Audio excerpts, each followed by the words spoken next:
So we left off on Act 1, Scene 2 of Julius Caesar. And at this point, Cassius talking about Caesar and how he's a weak man, how he has helped him, he has took care of him at different moments in time, and he's basically saying how he doesn't see how Caesar's worthy of this title because he's no better than Cassius. Like he's no better than me. I'm stronger than him. So Brutus comes in and says, the crowd shouting again. I think that all the applause is for some new honors that are given to Caesar. Why, man? He stands with the puny world between his legs like a colossus, and we, insignificant men, walk under his huge legs and look around to find ourselves dishonorable graves. Men at some point in time are in charge of their own destinies.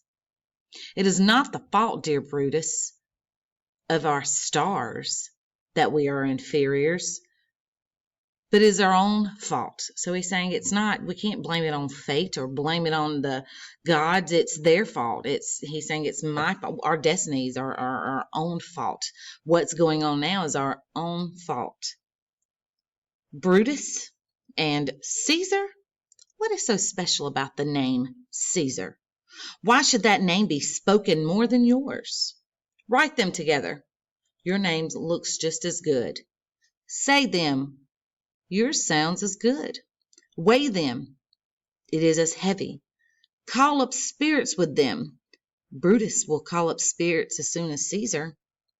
Now in the names of all the gods at once, what does Caesar eat to make him grow so large? It is a shameful time to be living. Rome, you have lost all your noble people. Since the great flood, when there was a time that wasn't made famous by more than one man, when could people talk of Rome? Say, till now, that their wide walls contain only one man? Now it is Rome indeed, and plenty of room, when there is only one man in it. Oh, you and I have heard our fathers say that there was once a man named Brutus who would have tolerated the eternal devil ruling Rome as easily as he would a king. I'm sure that you are my friend. What you are trying to persuade me of, I can guess. What I think about this and about these times, I will tell you later. For right now, I'll ask you as a friend not to try to convince me further. What you have said, I will think about. What you have to say, I will patiently hear. And I will find a time appropriate both to hear and to answer such important things. Until then, my noble friend, chew on this. Brutus would rather be a villager than to represent himself as son of Rome, under the difficult conditions that this time in history is likely to put on us. I am glad that my weak words have provoked such a strong reaction from Brutus. The voices and the music are heard approaching. The games are over, and Caesar is returning. As they pass by, pull Casca's sleeve, and he will, in his sour way, tell you what of importance has happened today. I'll do it, but look, Cassius. There's an angry spot glowing on Caesar's face, and everyone else looks like a group of followers who have been scolded. Calpurnius' cheeks are pale, and Cercio has fiery eyes like an angry ferret. The look he gets in the Capitol when other senators disagree with him. Casca will tell us what the matter is. Antonius, Caesar, let me have men around me who are fat, sleek-headed men and men that sleep at night. Cassius over there has a lean and hungry look. He thinks too much. Such men are dangerous. Don't be afraid of him, Caesar. He's not dangerous. He's a noble Roman and your supporter.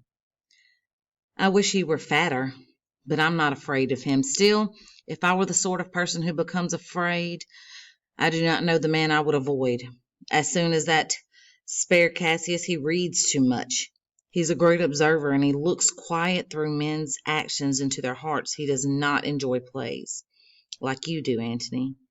He does not listen to music. He seldom smiles, and when he does, he smiles in such a way that it's like he made fun of himself and looked down at his spirit because something could make it smile. Men like him are never able to enjoy life while they see someone greater than themselves, and for that reason, they are very dangerous. I'm telling you what there is to be afraid of, not what I fear. For always I am Caesar.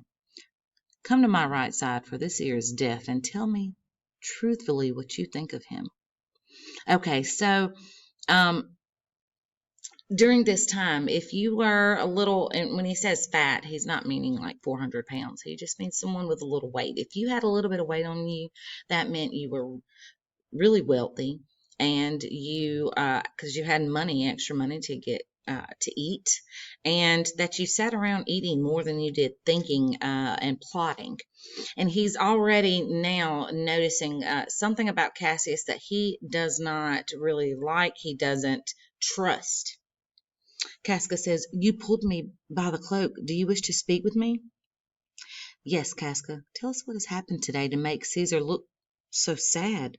"Why, you were with him, weren't you?" "If I were, I couldn't ask what happened." "Why, there was a crown offered to him, and when it was offered to him, he pushed it aside and with the back of his hand like this, and then the people started shouting." "What was the second noise for?" "Why, for some reason." "Was the crown offered to him 3 times?" "Yes, indeed it was, and he pushed it away 3 times, each time more gently than the others, and every time he pushed it away, my honest neighbor shouted." "Who offered him this crown?" "Why, Antony." So Antony, who is Caesar's deputy, offers him the crown of Rome 3 times. And you would think that Caesar would want to be king, but he doesn't.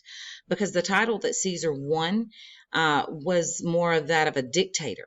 One that he could make all the rules without having to ask for any or get any kind of input from those around him. "Tell us how it happened, gentle Casca." "I could as easily be hanged to tell how it happened. It was more foolery. I did not pay attention to it. I saw Mark Antony offer him a crown, but it was not a crown either. It was one of those coronets, and as I told you, he pushed it away once, but for all that, to my thinking, he would have gladly taken it. Then he offered it to him again, then he pushed it away, but to my thinking, he was very reluctant to take his fingers off of it.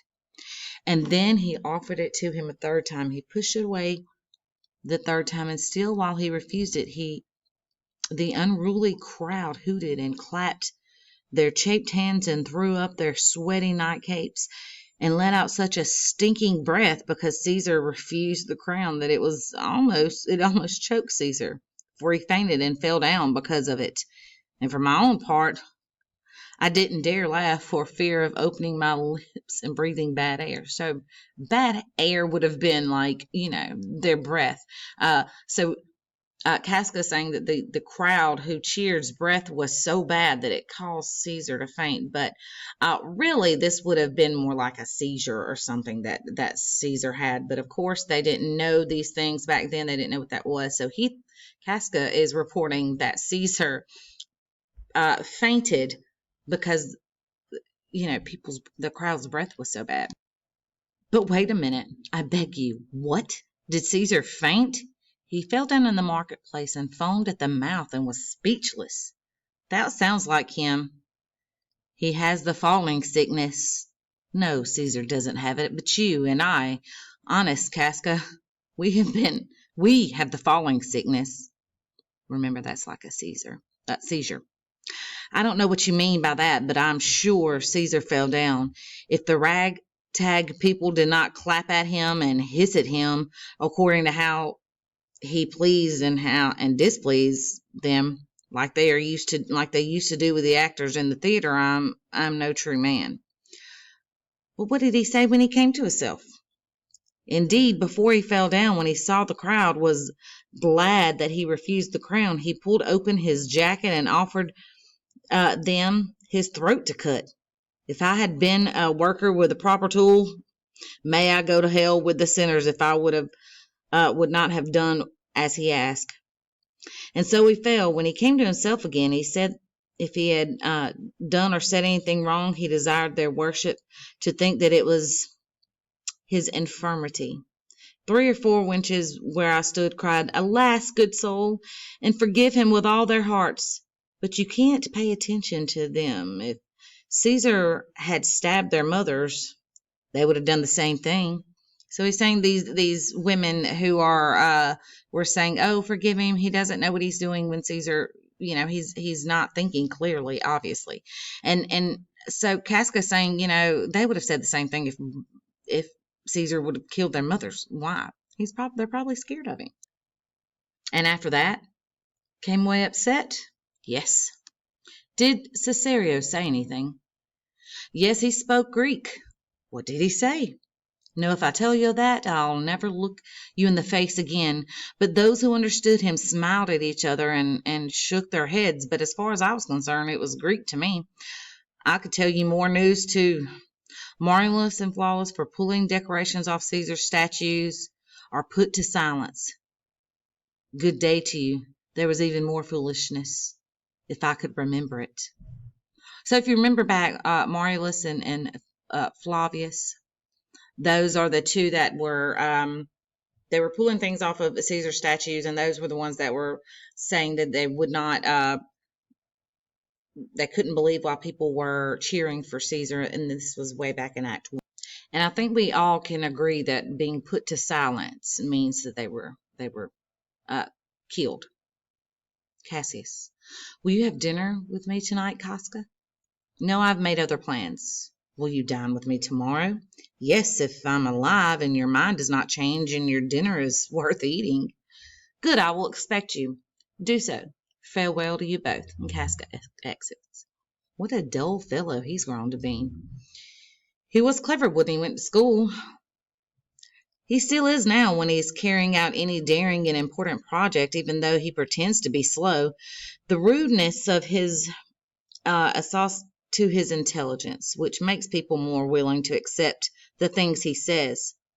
And so it is. For now I will leave you tomorrow. If you want to speak with me, I will come to your house. Or if you want, come to mine and I'll wait for you. I will do so. Until then, think of the world. Brutus leaves. Well, Brutus, you are noble, but I see your honorable nature can be manipulated into something not quite so honorable. That is why it is proper that the noble people associate with others like them, for whom is so firm that cannot be succeeded. Caesar holds a grudge against me, but he is a friend to Brutus. If I were Brutus now, and he were Cassius, he would not fool me. So we see here that Brutus has left. He's alone. If this were, actually played out on stage, Cassius would be alone on stage, kind of speaking to himself, talking to himself, and we can see that he's plotting to use Brutus to against Caesar somehow.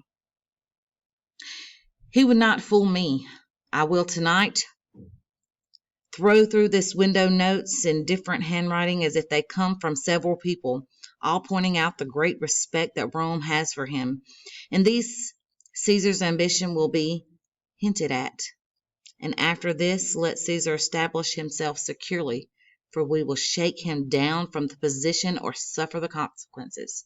So he says he's planning on, when he says he's throwing notes into windows in different handwriting, he means he's going to write notes from and pretend like they're from different citizens. Speaking about Caesar, and then so that Caesar looks like he has more ambition than what he really does. And this is all a plot to take him down.